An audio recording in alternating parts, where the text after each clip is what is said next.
wawancara oleh seorang wartawan dari majalah Sapu Hitam.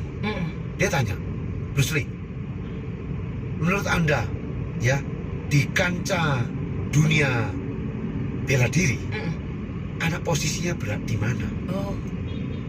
Jadi bilang, kalau saya ngomong terbaik, Anda bilang saya pembual. Tapi kalau Anda bilang saya kurang, istilahnya nomor 2 gitu, saya tidak terima. Luar biasa. Gitu ya. Nah, itu jadi menunjukkan bahwa saya tetap nomor 1 dong. Nah, ya, tapi di dalam artikel-artikel juga keluar tulisan juga Bruce Lee, dia bilang sama juga, nafasnya kurang lebih sama lah. Dia bilang, kalau saya bilang saya terbaik, Anda bilang pembual. Kalau saya bilang saya kurang baik, buruk itulah, Anda bilang saya pembohong. Ya tetap nomor 1 dong berarti. Iya, tetap. Ya, dan dia ngomong nomor 1 itu tidak takut. Orang yang ngomong apa terserah. Iya. Karena apa? Sudah jadi, sudah matang. Nah, dari analisa dan saya sendiri belajar proses kehidupan saya, ada 3 kunci tentang cita diri sebetulnya. Oke. 1, Apa itu, Pak? memang ada orang yang bakat ya. Dilahirkan dari kecil udah isunya itu mantap banget cita dirinya. Kedua itu terbentuk dari proses. Jadi kalau saya ini bukan bakat sebetulnya, kalau saya pribadi, saya terbentuk dari proses.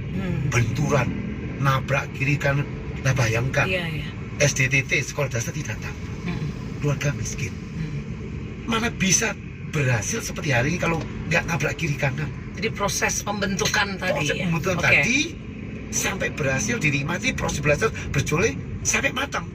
Itu nomor poin kedua. Jadi cita diri yang dibentuk ini dari proses perjuangan. Yang ketiga? Ketiga, belajar. Membaca buku. Proses pembelajaran. Baca buku. Oh, ternyata cita diri ini sebagai satu ilmu. Kalau kita ngomong kemanapun merasa kita punya cita diri, kita akan muncul. Nah, itu bisa juga 3 kunci, bisa proses. Jadi saya kira yang paling baik ya tentunya tiga-tiganya. Yang punya bakat, ya terbentur, ya belajar terus-menerus. Kalau ngelihat Bruce Lee dengan sosoknya di film-film itu, Pak, orang kan banyak yang menyangka bahwa ini Bruce Lee memang terlahir untuk menjadi seperti itu. Nah, bisa aja karena udah terjadi. Sudah terjadi. Kalau terjadi kita enak saja bicara. Seperti hari ini ngomong, wah Andi Boso, wah hebat tuh dari dulu seperti itu, karunia, anugerah. Ya pasti dong. Pasti itu kita meyakini bahwa itu anugerah, itu karunia.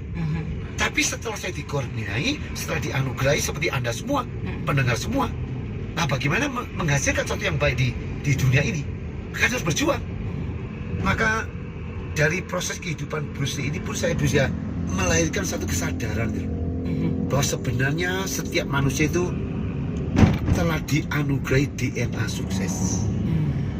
Tergantung sekali lagi bagaimana kita mengelola dengan baik. Dan itu merupakan satu tanggung jawab. Maka dengan pengertian proses belajar Bruce Lee ini, kita bisa ambil kok berapa poin tadi. Seperti contoh tadi, keberanian, cita diri, berpikir besar, ya, konsisten, ya, punya goal dan belajar terus. Nah, kita miliki itu aja untuk menikmati dan mengembangkan DNA sukses yang telah kita dapat dari karunia itu. Kita bisa jadi Bruce Lee juga maksudnya. Iya, betul. Tapi di bidang yang lain. Di bidang yang lain. Iya. Pak Andri, kalau dikaitkan dengan upaya bangsa kita yang ingin membangun budaya unggul atau character nation, itu apa yang ingin Pak Andri sampaikan sebagai closing remark atau penutup perbincangan kita ini, Pak? Semua kembali kepada sikap mental. Semua kembali kepada leader, pemimpin juga. Jadi melihat ke Indonesia ini bisa maju nggak? Yakin saya, pasti bisa. Tapi seberapa jauh? Bagaimana kita membangun kembali apa yang di dalam, yang saya sebut sebagai kekayaan mental. Tanpa merubah yang di dalam, yang di luar tidak akan berubah. Yang di dalam itu sebetulnya ya itu ke itu saja. Seperti contoh-contoh kekuatan spirit Bruce Lee tadi. Ya antara lain citra diri, pikiran yang positif, optimis, berani, konsisten, disiplin, punya kemauan, punya integritas, bisa kerjasama, bisa gotong royong. Itu kata-kata yang positif semua. Dan semua itu kembalikan lagi kepada sikap mental dan menyadari bahwa kehidupan sukses bisa kita bangun sesuai dengan yang saya sering katakan sebagai filosofi, success is my right. Sukses adalah hak saya. Sukses